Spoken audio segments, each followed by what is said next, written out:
This presentation, prepared by Trish Holden and Cynthia Orr, the National English Coordinators, will cover two separate but connected topics related to text, audience and purpose. We are hoping that you'll refer back to the resource regularly when you're making connections between the demands of the achievement standards and the curriculum.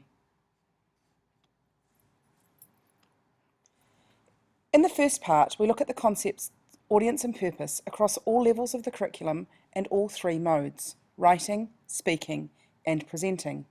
The second part moves into senior secondary writing far more specifically, looking at how the purpose and audience may differ when using writing generated from one standard as the basis for the writing standards themselves. Part 1. The concept of audience and purpose across all levels of the curriculum and all three modes. The achievement standards are derived from the curriculum. Therefore, all text produced in English must show evidence that the achievement objectives of our learning area have been met.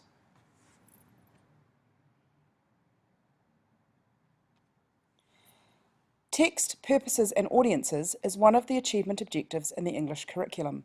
So, using a set of underpinning processes and strategies, students develop knowledge and skills related to this achievement objective. In this slide, keywords that are changed from level 6 to level 7 and 8 are highlighted.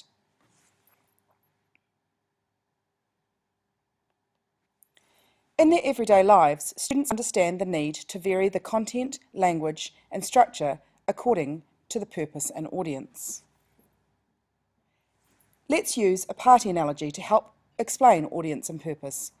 Students will understand that the information that they share with different audiences, an adult or their mates, when talking about a party will vary. And if they're trying to persuade their parents to let them attend another party or talk to a mate who missed the last one, the ideas, language and structure will also be deliberately varied. It occurred a few years ago now, but we have used the 2011 Rugby World Cup as a situation to show how you could develop different audience and purpose scenarios for class exercises.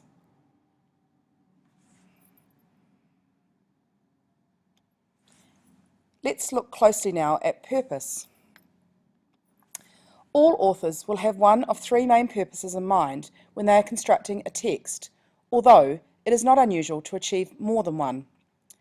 Other purposes we think about, such as to instruct or to explain, are actually examples of writing designed to inform. Take a moment now to think about the last thing you read, watched or listened to, apart from this of course.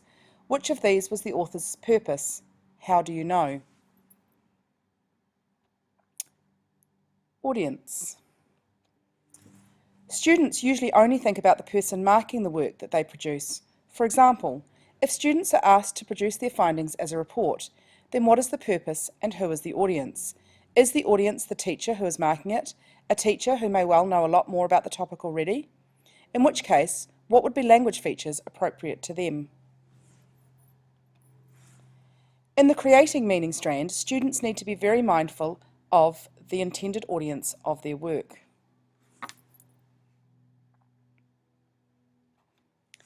In order to support students to consider the audience and purpose of work for the creating meaning strand, many teachers now are encouraging students to create a statement of intent prior to beginning to construct a text.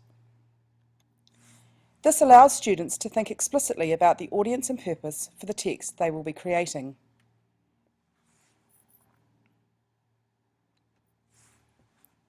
The statement doesn't have to be set in concrete, and it can definitely change as the work is developed and recrafted. However, the more specific the student can be when thinking about audience and purpose, the easier they may find it to make decisions around content, language and text form. Providing models that allow students to see text creators who have carefully considered their audience and purpose will also be extremely helpful. Now we're going to move on to part 2 of this presentation. We've considered the importance of audience and purpose across the creating meaning strand of the curriculum. Now let's consider senior secondary writing in more detail. Here is just a quick reminder of the creating meaning strands in the English matrix.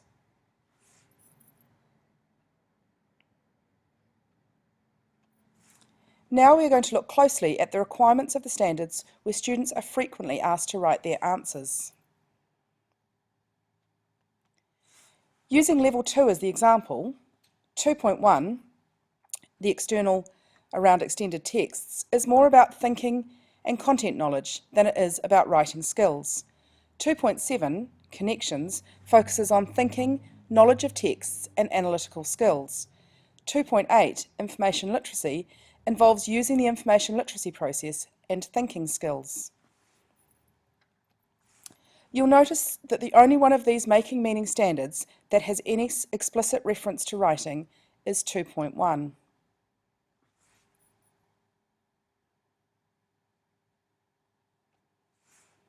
Students can definitely use work from the making meaning standards for assessment against the writing standards at all three levels. However, the making meaning standards do not require students to explicitly consider the audience and purpose of the work that they have produced. For example, when recrafting a 2.1 essay that they're going to submit for the writing portfolio, students need to be more aware of the use of connectives and transition words.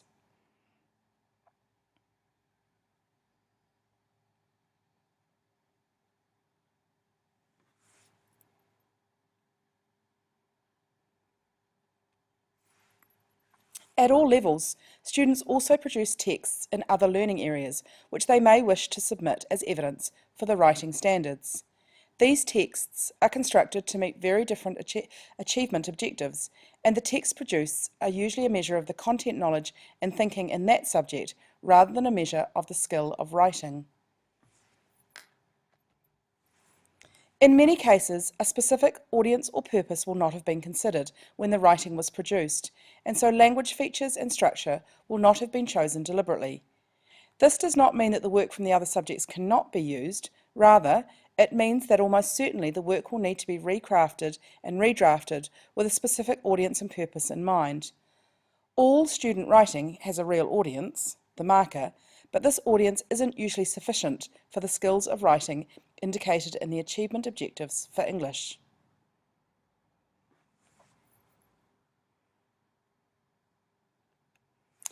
Here are some final thoughts to consider.